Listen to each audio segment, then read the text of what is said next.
행복하세요? 기쁘세요? 여러분은 어떨 때 행복하세요? 아니, 기쁘세요? 여러분은 어느 때 가장 행복하시고 기쁘십니까? 성경에서는요, 행복이라는 말보다 기쁨이란 말이 훨씬 더 많이 나옵니다. 행복이나 기쁨을 어떻게 정의하세요? 사전적 의미를 저희가 한번 보게 되면요. 기쁨은 욕구가 충족되었을 때의 흐뭇하고 흡족한 마음이나 느낌 또는 마음의 평화, 만족, 희망으로 차 있는 상태를 기쁨이라고 정의하고 있습니다.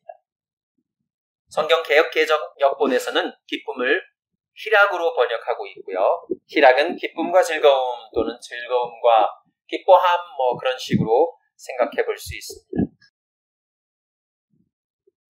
그럼 잠시 생각해 봅시다. 기쁨은 어디서 옵니까? 기쁨은 창조주 하나님께서 주십니다. 모든 것을 창조하신 하나님께서 기쁨도 사람에게 주십니다. 우리는 하나님을 닮은 사람으로서 하나님의 성품 중 하나인 기쁨도 하나님께로부터 선물로 받습니다. 구체적인 증거가 무엇일까요? 사도행전 14장 16절에서 17절에 그 구체적인 증거가 있습니다. 하나님이 지나간 세대에는 모든 민족으로 자기들의 길들을 가게 방임하였으나 그러나 자기를 증언하지 아니하신 것이 아니니 하나님께서는 그 이전 세대의 모든 민족으로 하여금 자기들이 원하는 대로 행동하게 내버려 두었습니다.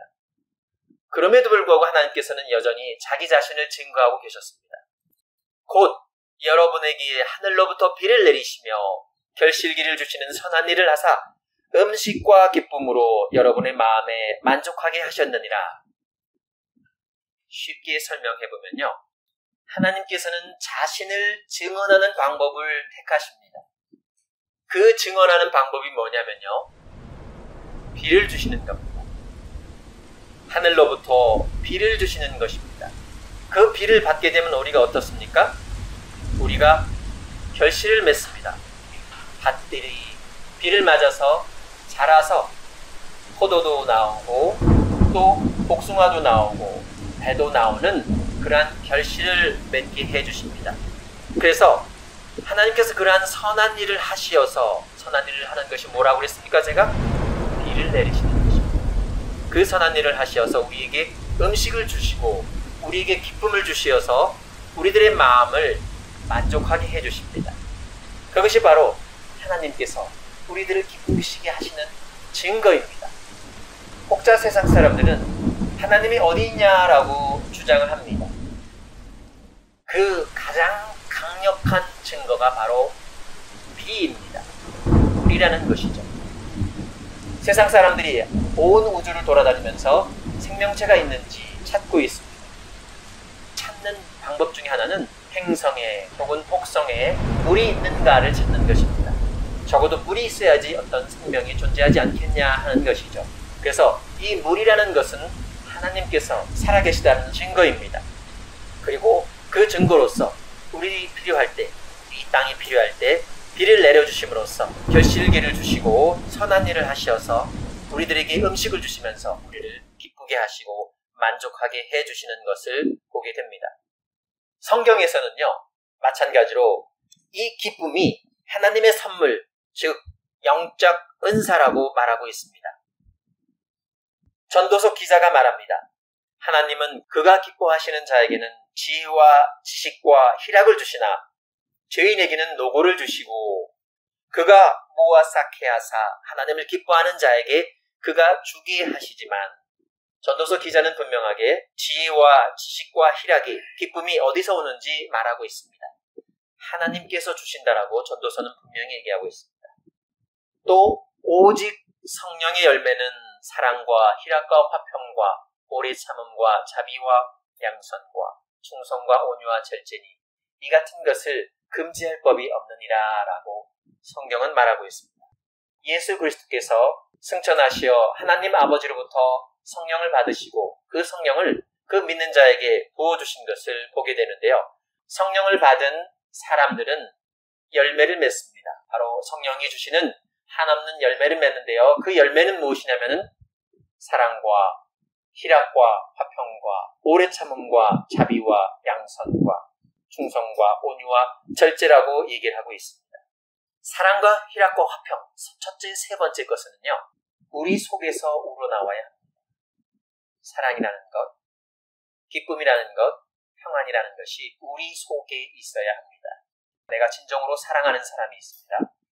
그 사랑하는 사람을 생각하는 것만으로도, 잠시 보는 것만이라도, 목소리를 듣는 것만이라도 내가 기뻐집니다. 반대로요. 그 반대로 제가 미워하는 사람이 있습니다.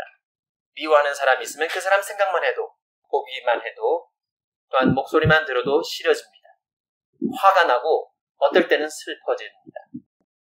마음이 평화롭지 않고 불안해집니다. 그러나 사랑하는 사람이 있으면 어떻게 됩니까? 그 사람을 보기만 해도 즐겁죠. 그와 마찬가지로 사랑하면 기뻐지고 평안해집니다.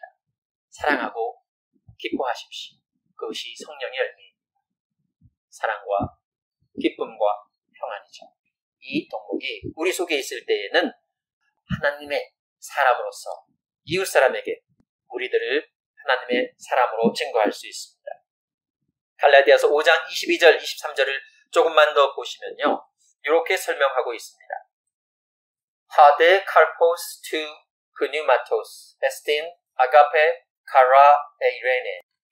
그리스어입니다. 오직 성령의 열매는 사랑과 희락과 화평.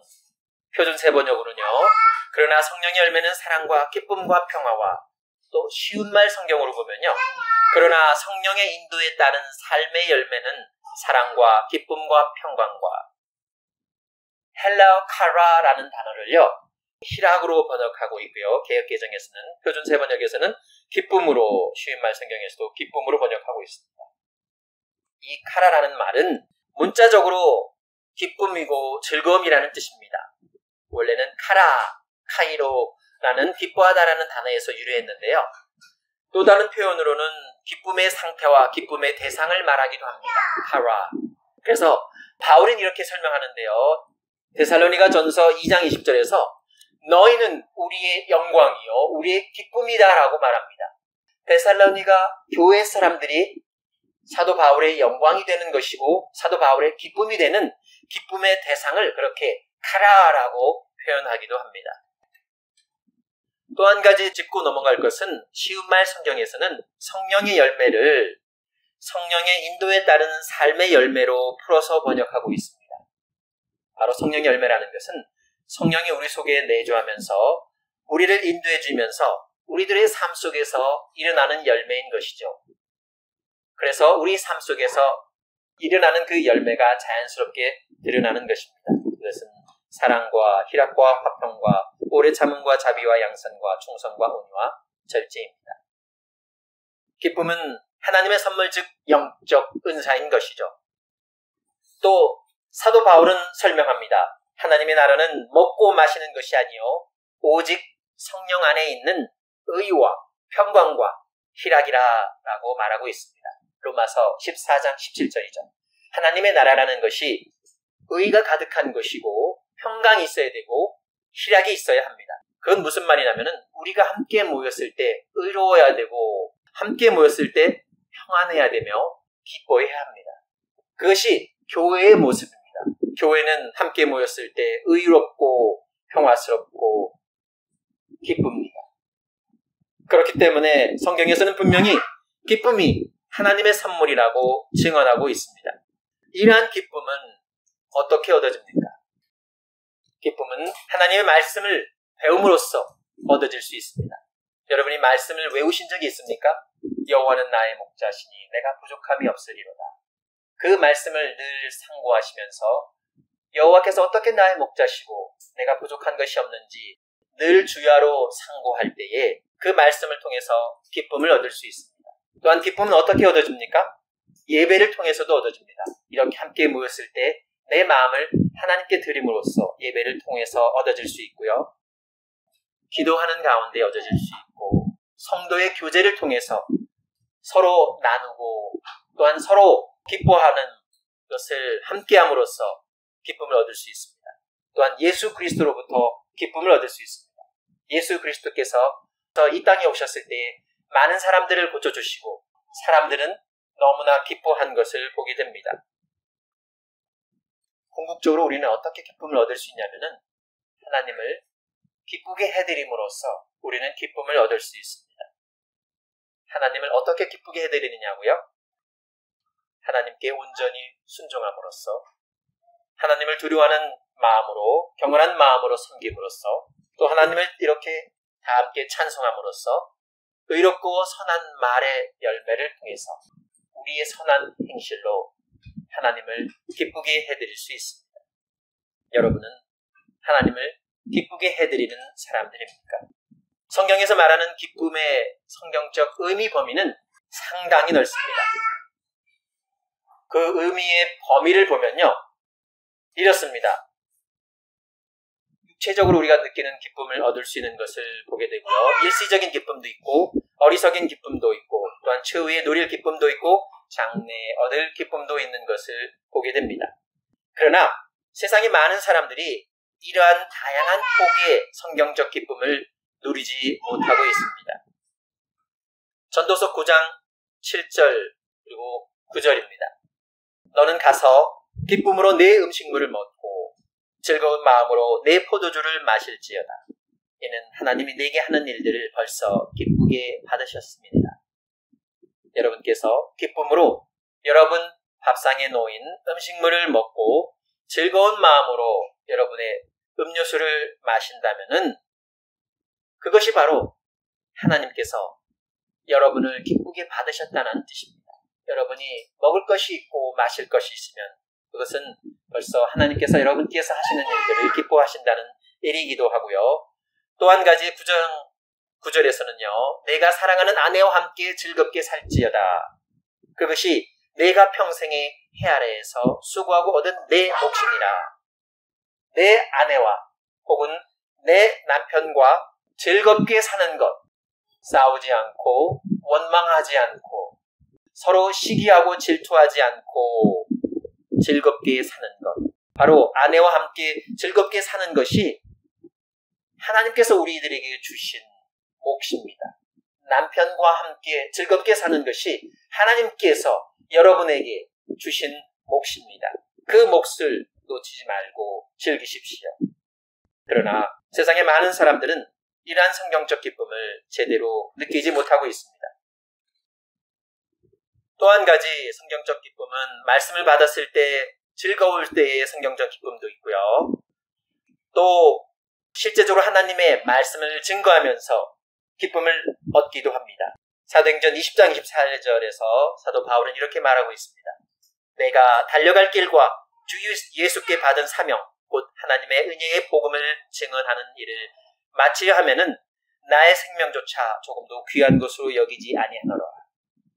사도 바울은 하나님의 복음을 전하는 데 있어서 자기 자신의 목숨까지도 하찮게 여기게 되는 것을 보게 되는데요. 그 마음속에는 이루 말할 수 없는 깊은 즐거움이 있었기 때문입니다. 또 우리는 영혼에 참여할 때 기쁨을 얻을 수 있습니다. 우리가 선한 일을 하고 난 다음에 그 주인이 마태복음 25장 22절에서 이렇게 얘기합니다. 그 주인이 이르되 잘하였도다 착하고 충성된 종아, 내가 적은 일에 충성하였음에 내가 많은 것을 내게 맡기리니 내 주인의 즐거움에 참여할지어다. 주인의 즐거움이 있으면은 그 주인의 즐거움을 종도 함께 참여하게 되는 것을 보게 됩니다. 이렇게 기쁨에는 여러 단계나 종류의 기쁨들이 있는 것을 보게 됩니다. 육체적인 기쁨, 일시적인 기쁨, 어리석인 기쁨, 그리스도인이 된 기쁨, 주 안의 기쁨, 감사와 기도의 기쁨, 사역의 기쁨, 박해 속의 기쁨, 최후의 누릴 기쁨, 장래에 얻을 기쁨들이 이렇게 많이 있습니다. 세상의 기쁨들을 보면요, 이런 기쁨이 있습니다. 욥의 친구 소발이 한 말인데요. 악인이 이긴다는 자랑도 잠시요, 경건하지 못한 자의 즐거움도 잠깐이니라. 소발이 이렇게 얘기합니다. 세상을 보니 악인이 막 더 잘되고 잘 살고 떵떵거리는 것 같다. 그런데 뭐라고 얘기합니까? 그것도 잠시라고 얘기합니다. 그리고 경건하지 못한 자의 즐거움, 악인의 즐거움도 우리가 볼 때 저 사람들은 더 많이 물질적 혜택을 누리고 사는 것 같다라고 생각하지만은 그것도 잠시 혹은 잠깐이다라고 말하고 있습니다. 그러한 즐거움은 세상적이고 일시적이고 현세적이어서 우리가 비교할 수 있는 하늘의 기쁨과는 상대할 수 없는 그런 것입니다. 이러한 기쁨을 크게 둘로 분류해보면 세상적 기쁨 대 하늘의 기쁨이 있습니다. 세상적 기쁨은 상황이 나쁘면 기쁨이 없습니다. 상황이 좋으면 기쁨이 생기죠. 그러나 하늘의 기쁨은 상황에 관계없이 영적인 기쁨이 있습니다. 세상적 기쁨은 지상적이어서 세상의 일을 하고 육체의 행위를 합니다. 시기하고 질투하고 서로 편을 가르고 싸웁니다.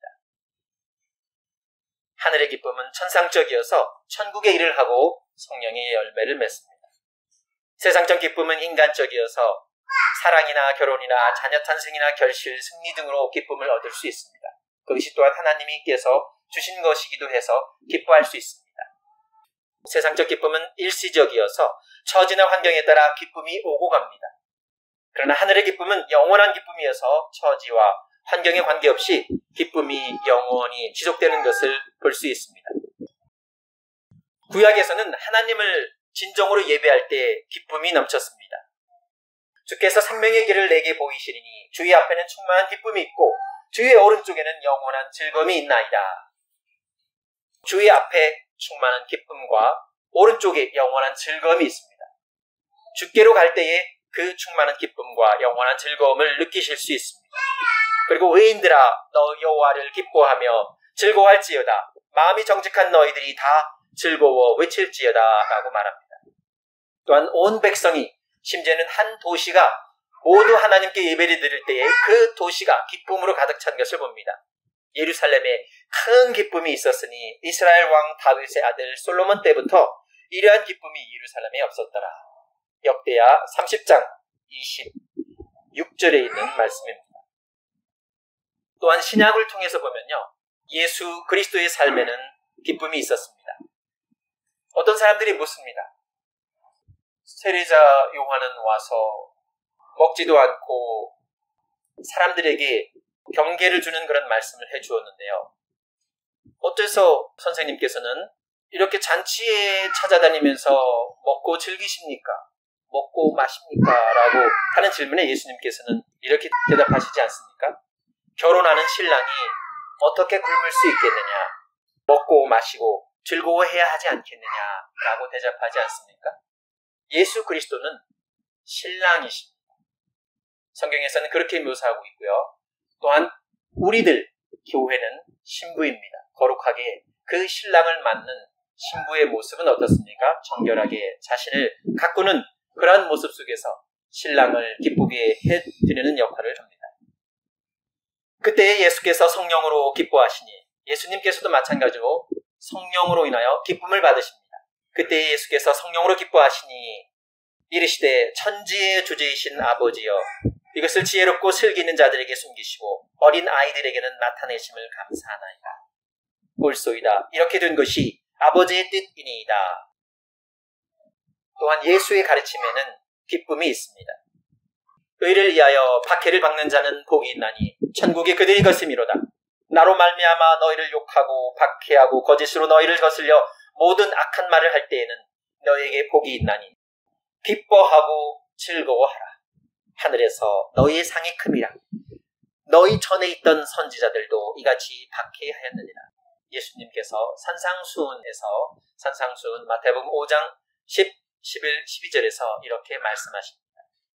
우리들이 박해를 받았을 때 오히려 기뻐하고 즐거워하라라고 가르치고 계십니다. 또한 탕자의 비유를 통해서도 말씀하시지 않습니까? 탕자가 돌아왔을 때 살진 송아지를 끌어다가 그 송아지를 잡자! 우리가 먹고 즐기자라고 예수님께서 비유를 주십니다. 내 아들은 죽었다가 다시 살아났으니, 그리고 또 잃었다가 다시 얻었으니 우리가 즐거워하는 것이 마땅하지 않겠느냐라는 가르침을 베풀어 주십니다. 그 가르침에는 기쁨이 있습니다. 아버지께서 나를 사랑하신 것 같이 나도 너희를 사랑하였으니 나의 사랑 안에 거하라. 내가 아버지의 계명을 지켜 그의 사랑 안에 거하는 것 같이 너희도 내 계명을 지키면 내 사랑 안에 거하리라. 내가 이것을 너에게 이름은 내 기쁨이 너희 안에 있어 너희 기쁨을 충만하게 하려 함이라. 예수 그리스도의 기쁨이 우리에게 있어서 우리의 기쁨이 더욱더 배가 될 수 있도록 하신다는 말씀입니다. 예수 그리스도의 일을 할 때 그리스도의 기쁨을 충만하게 느낄 수 있습니다. 복음을 전하며 귀신을 쫓아낸 일흔 제자들이 그랬습니다. 전도 여행을 떠났던 일흔 제자들이 기쁨에 넘친 모습으로 돌아와서 예수께 보고합니다. 주님, 저희가 주님의 이름으로 명령하자 귀신들이 다 저희에게 복종했습니다. 예수님께서 뭐라고 말씀하십니까? 그러나 귀신들이 너에게 항복하는 것으로 기뻐하지 말고 너희 이름이 하늘에 기록된 것으로 기뻐하라 하십니다. 마찬가지로 요한은 이렇게 증언하고 있습니다. 나는 참으로 나의 자녀들이 진리 가운데서 신실하게 살아간다는 소식을 듣는 것보다 더 큰 기쁨이었습니다. 바울은 또 이렇게 얘기합니다. 또 여러분 모두를 위해 기도할 때마다 항상 큰 기쁨으로 간구합니다. 바울이 성도들을 위해서 기도할 때에 기쁘다는 말입니다. 그리스도인이 되면 마찬가지로 기쁨이 있습니다. 에디오피아 사람 곧 에디오피아의 여왕 간다게의 모든 국고를 맡은 내시가 예루살렘으로 갈 때요, 그 내시는 빌립을 만납니다. 그래서 복음의 말씀을 전해 듣고 침례를 받습니다. 그리고 사도행전 8장 39절 둘이 물에서 올라올새 주의 영이 빌립을 이끌어 간지라 내시는 기쁘게 길을 가므로 그를 다시 보지 못합니다. 내시가 복음을 듣고 침례를 통하여 하나님의 사람이 되기로 했을 때 큰 기쁨으로 자기가 가던 길을 떠나는 것을 볼 수 있습니다. 그리스도인이 되면 큰 기쁨이 있습니다. 성령의 기쁨으로 또한 말씀을 받을 경우 기쁨이 있습니다. 데살로니가 교인들의 믿음과 예를 따르십시오. 고난 속에서도 성령의 기쁨으로 말씀을 받았습니다. 그리고 바울과 그리스도를 본받는 자들이 되었습니다. 그래서 그 지방의 그리스도인들의 본이 되었습니다. 데살로니가 전서 1장 6절과 7절입니다. 또 너희는 많은 환난 가운데서 성령의 기쁨으로 말씀을 받아 우리와 주를 본받는 자가 되었으니 그러므로 너희가 마게뇨와 아가냐에 있는 모든 믿는 자의 본이 되었느니라 라고 말합니다. 그러한 기쁨들로 주님의 일을 행할 때 어떤 어려움이나 환난도 기쁨을 우리가 가지고 있는 그 내적 기쁨을 앗아갈 수 없습니다. 바울은 이렇게 얘기합니다. 슬픔이 가득한 사람 같지만 사실은 항상 기뻐하고 가난한 사람 같지만 사실은 많은 사람들을 풍요롭게 하며 아무것도 가진 것 없는 사람 같지만 사실은 모든 것을 가지고 있습니다. 야고보는 이렇게 말합니다. 나의 형제들이여, 살면서 여러 가지 시험을 만나거든 여러분은 그것을 순전한 기쁨으로 여기십시오. 왜냐하면 여러분도 잘 알다시피 여러분의 신앙에 대한 시험은 결국 인내를 길러주기 때문입니다. 어떤 어려움이나 환난도 우리가 가지고 있는 그 기쁨을 앗아갈 수 없습니다. 바울은 이렇게 말합니다. 만일 너희의 믿음의 재물과 섬김 위에 내가 나를 전제로 드릴지라도 나는 기뻐하고 너희 무리와 함께 기뻐하리라. 이와 같이 너희도 기뻐하고 나와 함께 기뻐하라. 베드로는 오히려 너희가 그리스도의 고난에 참여하는 것으로 즐거워하라. 이는 그의 영광을 나타내실 때에 너희로 즐거워하고 기뻐하게 하려 함이다 라고 말합니다. 하늘에 하나님 우편에는 지복이 있습니다. 그리스도께서도 영원한 기쁨을 위하여 십자가의 고행을 참으시고 죽으시고 부활하시어 승천하시고 하나님 우편에 앉으셨습니다. 그 영원한 기쁨을 위하여 우리도 주님 앞에 있는 기쁨을 위하여 잠시면 없어질 인생의 고행길을 인내로 경주하여 승리하십시다. 오직 주님을 바라보며 주님의 본을 따릅시다. 그를 바라봄으로써 우리는 시험과 고난을 참고 견디어 결실을 맺을 수 있습니다. 그러므로 여러분은 죄인들의 숱한 배척과 모진 학대를 견디어내신 예수 그리스도를 항상 생각하십시오. 그래서 믿음의 경주를 달릴 때 낙심하여 지치는 일이 없도록 하십시오. 그러나 그러한 기쁨을 앗아갈 수 있는 것이 하나 있습니다. 그 하나가 무엇이겠습니까? 바로 죄입니다. 죄는 우리의 기쁨을 앗아갈 수 있습니다. 히브리서 기자가 말합니다. 그러므로 형제들이여, 이렇게 구름대처럼 수많은 증인들이 우리를 둘러싸고 있으므로 오늘날 우리도 온갖 무거운 짐들과 쉽사리 얽혀들게 하는 모든 죄악을 다 떨쳐버리고 믿음으로 우리 앞에 놓인 목표를 향해 끝까지 참고 견디며 달려갑시다. 우리가 가지고 있는 기쁨을, 주 안에서 가지고 있는 기쁨을 앗아갈 수 있는 유일한 것은 죄입니다. 그렇기 때문에 우리는 모든 죄악을 떨쳐버려야 합니다. 여러분의 죄악을 떨쳐버릴 준비가 되셨습니까? 항상 기뻐하라. 쉬지 말고 기도하라. 범사에 감사하라. 이것이 그리스도 예수 안에서 너희를 향하신 하나님의 뜻이니라. 우리는 결론적으로 하늘의 기쁨을 실천해야 합니다. 세상에 마음을 두지 않고 영원히 살 수 있으려면 지금부터 준비를 해야 합니다. 마음의 준비를 해야 합니다. 항상 기뻐하십시오. 하늘의 기쁨을 추구하는 구체적인 방법은 주님 안의 기쁨을 실천하는 것입니다. 나의 처지나 환경에 관계없이 늘 기뻐하십시오. 왜냐하면 스바냐 3장 17절에 있는 말씀처럼 너희 하나님 여호와가 너희 가운데 계시니 그는 구원을 베푸실 전능자시라. 그가 너로 말미암아 기쁨을 이기지 못하시며 너를 잠잠히 사랑하시며 너로 말미암아 즐거이 부르며 기뻐하시리라 하리라. 하나님 여호와께서, 아니 전능자가 나를 기쁨으로 남모르게 사랑한다는 사실을 아십니까? 하나님께서 남모르게 기쁘게 나를 사랑하시기 때문에 그 사랑이 나에게 기쁨을 줍니다. 그 사랑을 기억하며 기뻐하십시오. 그래서 바울은 큰 소리로 외칩니다. 주 안에서 항상 기뻐하라. 내가 다시 말하노니 기뻐하라.